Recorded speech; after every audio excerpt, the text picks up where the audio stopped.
This is probably my favorite game, not only of Thursday, maybe of the week. We have the San Francisco 49ers after Brock Purdy has a perfect QBR coming off the blowout win versus the Jacksonville Jaguars, taking themselves up to Seattle. Geno Smith is going to be back for this game. Pete Carroll says it's pretty likely that he's going to play. How limited he'll be is what we'll see in this game, but it's unfortunate that Geno Smith is coming into this game banged up. However, it is in Seattle. Seattle is one of the best home field advantages in the NFL.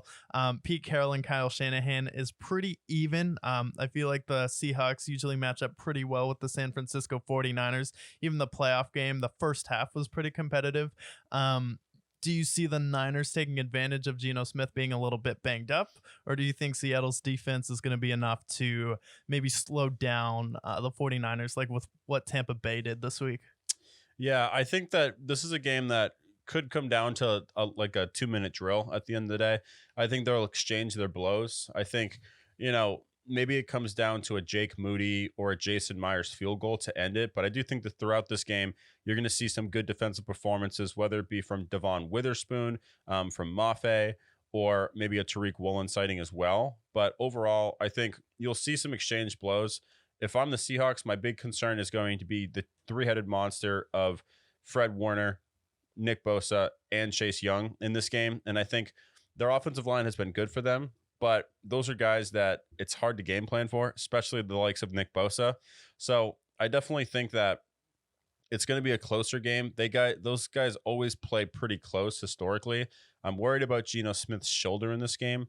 If I had to pick now, I think I'd probably go like 27-24 49ers.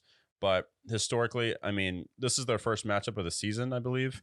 So I think that we should see the 49ers win given the injury of Geno Smith.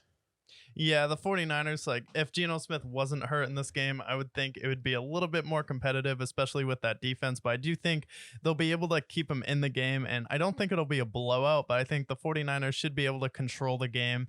I do think Seattle has a shot if they can turn Brock Purdy over. I think for him, he just needs to focus on not having too many errant throws, not having too many interceptions like he did in the 3-game losing streak, and they should be fine. Because I think if Geno Smith is limited, especially off a short turnaround, saw what happened with Joe Burrow there, wasn't the best scenario for the Bengals. So I think with Seattle, you have a shot. But it's really going to be if you can establish a run game with Kenneth Walker. Can you get Will Dissly and Noah Fant involved early in the game to take some pressure off, pick up some of those third downs? And then is DK Metcalf going to show up? It's pretty inconsistent if he's going to play like a superstar or just kind of disappear. Yeah, that's very fair. If I had a preference on who wins this game, I think it'd be better for the NFC West competition to see the Seahawks get the win here, but I have faith in the 49ers that they can rally the troops, get the win against the Seahawks as a Seahawks team that is a bit banged up. Yeah, definitely. I could see Nick Bosa, maybe Chase Young get some of those turkey legs at the end of the game. Definitely Christian McCaffrey is going to be the one that has to step up though, because if there could be a situation where neither of these teams could run the ball, and this is like a similar game to Philadelphia, versus Kansas City, where Jalen Hurts is kind of banged up, but the defense holds them into the game. Yeah, I see that being the case.